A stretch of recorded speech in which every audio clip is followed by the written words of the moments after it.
ഈ pain speciality മിക്കവരും നാട്ടുകാർക്ക് വലിയ അറിവില്ലാത്ത ഒരു ഇപ്പോൾ പുതിയതായിട്ട് വന്നതല്ല, അറിവ് ആൾക്കാർക്കില്ലാതെ വന്നുകൊണ്ടിരിക്കുകയാണ്. ഈ പെയിൻ സ്പെഷ്യാലിറ്റി ഇന്ത്യയിൽ Indian society of study of pain എന്ന് ഒരു സൊസൈറ്റി 1984 ജൂലൈ 9 സ്റ്റാർട്ട് ചെയ്തു. അത് ഇതുവരേക്ക് കണ്ടിന്യൂ ചെയ്ത് 2 കൊല്ലം മുമ്പേ അതിനൊരു സൂപ്പർ സ്പെഷ്യാലിറ്റിയായി മാറി. അതിൻ്റെ അകത്ത് മെയിൻലി അനസ്തീഷ്യക്കാരും പിന്നെ ഫിസിക്കൽ മെഡിസിൻകാരാണ്, MD കഴിഞ്ഞ പേർക്കാണ് അതിന് യൂഷ്വലി ആ പെയിൻ മെഡിസിൻ്റെ ഡിപ്പാർട്ട്മെൻറ്റിൽ വരണത്. ഇപ്പം ഇന്ത്യൻ സൊസൈറ്റി ഓഫ് അനസ്തീഷ്യോളജി ഒരു പോസ്റ്റ് ഗ്രാജുവേറ്റ് ഡിഗ്രി വേണമെങ്കിൽ ആ കോളേജിൽ ഒരു പെയിൻ സ്പെഷ്യാലിറ്റി ഡിപ്പാർട്ട്മെൻറ്റ് ഉണ്ടാവണം. ഞാൻ Kerala society, Indian society Kerala state ബ്രാഞ്ചിൻ്റെ ലാസ്റ്റ് ഇയർ വരെ പ്രസിഡൻ്റായിരുന്നു. ഇപ്പം അതിനായിട്ട് തുടർന്ന് അതിനു വേണ്ടി ഞാൻ വർക്കും ചെയ്യുന്നുണ്ട്. പെയിൻ സ്പെഷ്യാലിറ്റി പൊതുവെ നാട്ടുകാരുടെ ധാരണ ക്യാൻസർ ട്രീറ്റ്മെൻറ്റ് മാത്രമാണ്. അതല്ല, അതിൻ്റെ വിപരീതമായിട്ട് നമ്മൾ ഇൻ്റർവെൻഷണൽ പെയിൻ ഫിസിഷ്യൻസ് ആയിട്ടാണ് കൂടുതൽ അറിയപ്പെടുന്നത്. അപ്പം അതിൻ്റെ പറ്റിയാണ് ഞാൻ ഇനി അടുത്ത ഇതിൻ്റെ അകത്ത് പറയാൻ പോകുന്നത്. നമ്മൾ എന്തൊക്കെ പെയിനാണ് നമ്മൾ മാനേജ് ചെയ്യണത് അതിൻ്റെ നെക്സ്റ്റ് സെഷനിൽ നമ്മൾ പറയാം.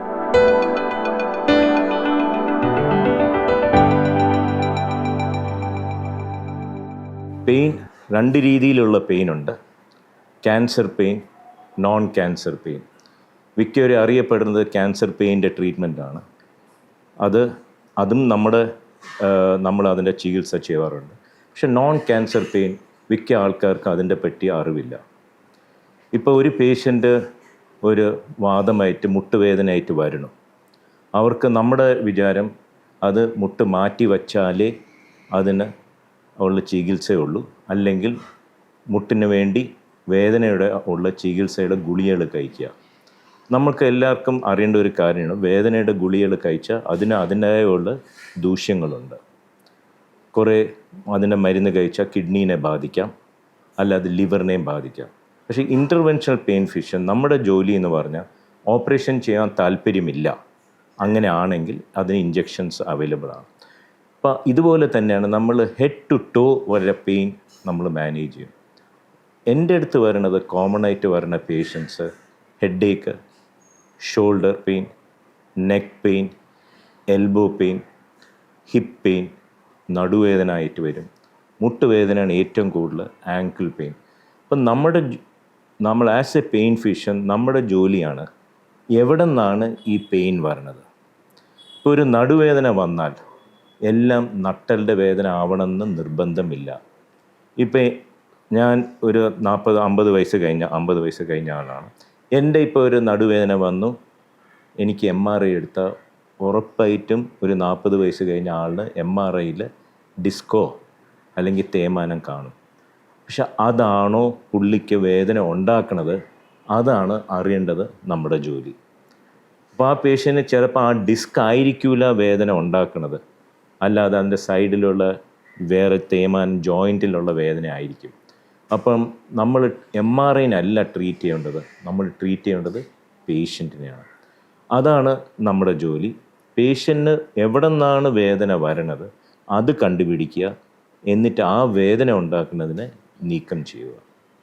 അപ്പോൾ ഇതിൻ്റെ അകത്ത് ഇവിടെ നമ്മൾ ചെയ്യണത്, പേഷ്യൻ്റ് ഒരു എക്സാമ്പിളായിട്ട് വരണു, ഷോൾഡർ പെയിൻ വരണുണ്ടെങ്കിൽ ആദ്യം നമ്മൾ പേഷ്യൻറ്റിനെ ക്ലിനിക്കലി എക്സാമിൻ ചെയ്യും. അത് നോക്കിയിട്ട് നമ്മൾക്കിവിടെ അൾട്രാസൗണ്ട് മെഷീനുണ്ട്. മെഷീൻ വെച്ചിട്ട് ഷോൾഡറിനെ നമ്മൾ സ്കാൻ ചെയ്യും. അപ്പോൾ അതിൻ്റെ അകത്ത് ഷോൾഡറിൻ്റെ ജോയിൻറ്റിൽ തേയ്മാനം കൊണ്ടുവരാം വേദന, അല്ലെങ്കിൽ അവിടുത്തെ മസിൽ പെയിൻ കൊണ്ടുവരാം.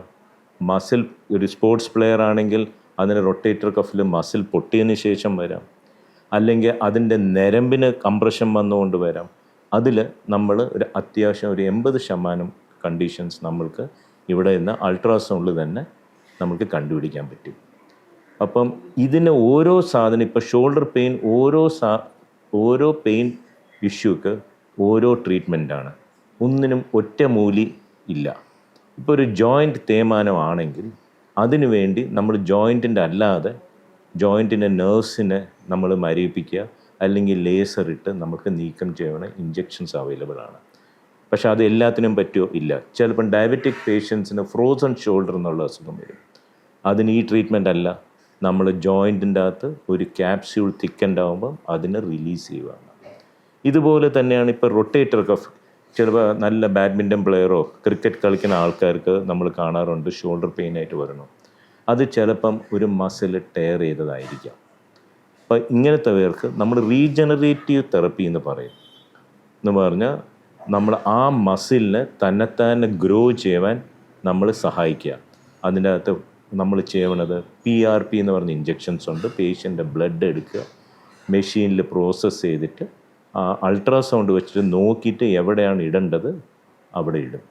അതുപോലെ PRPയുടെ ആയിട്ടും കൂടിയതാണ് ബോൺ മാരോ. ബോണിൻ്റെ മജ്ജയെന്ന് എല്ലിൻ്റെ മജ്ജ എടുത്തിട്ട് അത് മെഷീനിൽ പ്രോസസ്സ് ചെയ്തിട്ട് അത് ആ ജോയിൻറ്റിലോ അല്ലെങ്കിൽ എവിടെയാണ് പൊട്ടലുള്ള സ്ഥലം അവിടെ നമ്മൾ അൾട്രാസൗണ്ട് വെച്ചിട്ടിടുക.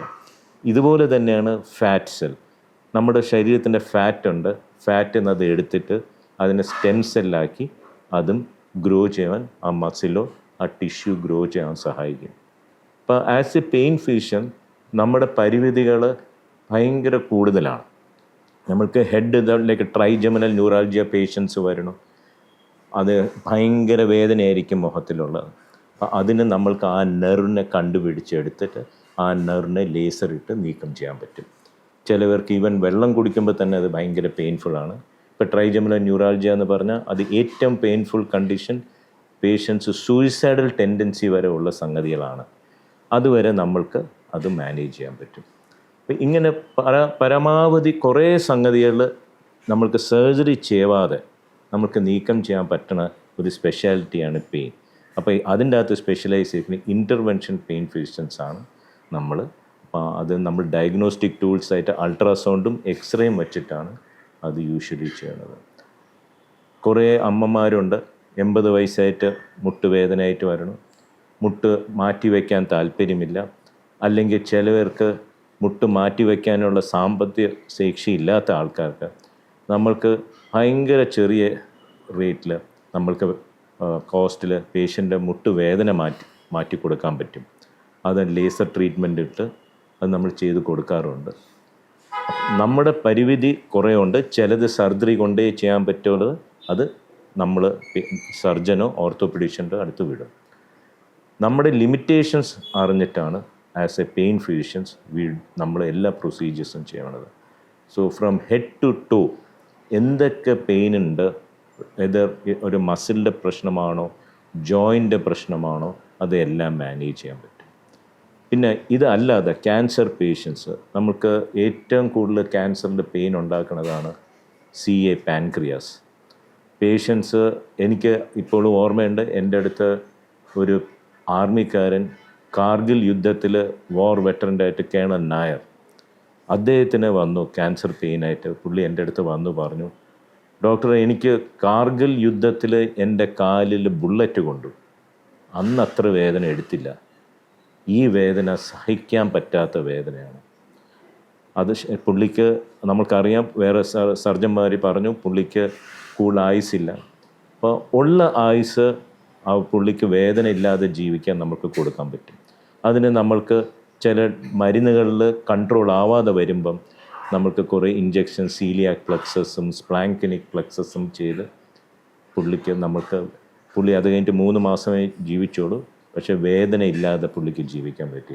അപ്പം അതുപോലെ തന്നെ ക്യാൻസർ പേഷ്യൻസിനും നമ്മൾക്ക് കുറേ ഇഞ്ചെക്ഷൻസായിട്ട് ഇൻ്റർവെൻഷൻസ് പ്രൊസീജിയേഴ്സായിട്ട് നമുക്ക് പേഷ്യൻറ്റിനെ സഹായിക്കാൻ പറ്റും.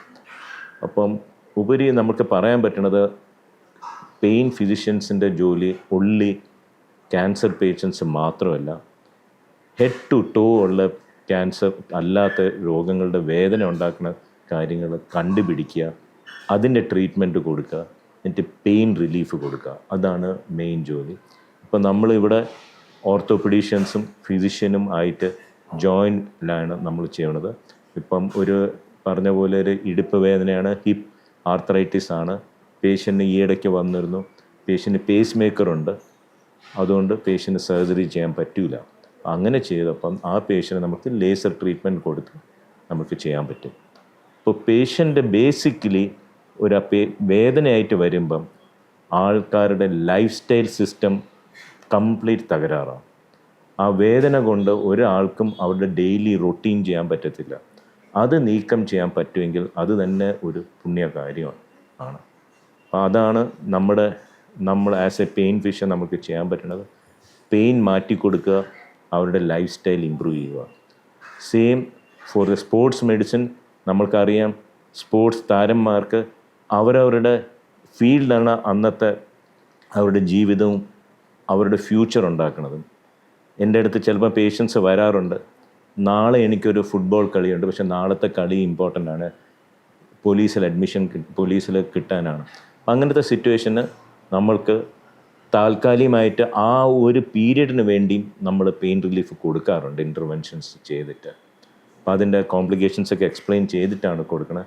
ബിക്കോസ് അത് ചെയ്ത് കഴിഞ്ഞാൽ പുള്ളിക്ക് ഒരു ജീവിതം കിട്ടാൻ പോകുള്ളൂ. ലൈക്ക് പോലീസിലോ അല്ലെങ്കിൽ റെയിൽവേസിൻ്റെ സെലക്ഷനൊക്കെ വരും. അങ്ങനത്തെ പേഷ്യൻസും നമുക്ക് വരാറുണ്ട്. എൻ്റെ അടുത്ത് കുറേ സ്പോർട്സിൽ കുറേ പേഷ്യൻസ് വന്നിട്ടുണ്ടായിരുന്നു. ഇന്ത്യൻ ബാഡ്മിൻ്റൺ, ഇവിടുത്തെ കേരളത്തിലെ ഇന്ത്യൻ ബാഡ്മിൻ്റൺ പ്ലെയറും ഉണ്ടായിരുന്നു. പുള്ളിക്കും അതുപോലെ ഒരു ടയർ ഉണ്ടായിട്ടുണ്ടായിരുന്നു. അത് കഴിഞ്ഞ് പുള്ളിക്ക് നമ്മൾ റീജനറേറ്റീവ് തെറപ്പി PRP ചെയ്തിട്ട് പുള്ളിക്ക് ബാഡ്മിൻ്റൺ കളിക്കാൻ പറ്റി. എന്നിട്ട് ഓൾ ഇംഗ്ലണ്ട് ഓപ്പൺ ജയിക്കാനും പറ്റി. 30 കൊല്ലം കഴിഞ്ഞിട്ടായിരുന്നു. പടുക്കോൺ കഴിഞ്ഞിട്ട് അവരുടെ ടീമാണ് ജയിച്ചത്. അപ്പോൾ പെയിൻ ഫിസിഷ്യൻസിന് നമ്മുടെ സമൂഹത്തിൽ കുറേ കാര്യങ്ങൾ ചെയ്യാൻ പറ്റും, പെയിൻ മാറ്റി അവരുടെ ലൈഫ് സ്റ്റൈൽ ഇമ്പ്രൂവ് ആക്കിയിട്ട്. ബിക്കോസ് പെയിൻ ഉണ്ടെങ്കിൽ നാച്ചുറലി ഡിപ്രഷനിലോട്ട് പോവും. അവരുടെ റൊട്ടീൻ വർക്ക് ചെയ്യില്ലെങ്കിൽ ഫാമിലീനെ എഫക്റ്റ് ചെയ്യും. അത് മാറ്റി കൊടുക്കാൻ പറ്റുമെങ്കിൽ അത് ഒരു വലിയ കാര്യമാണ്.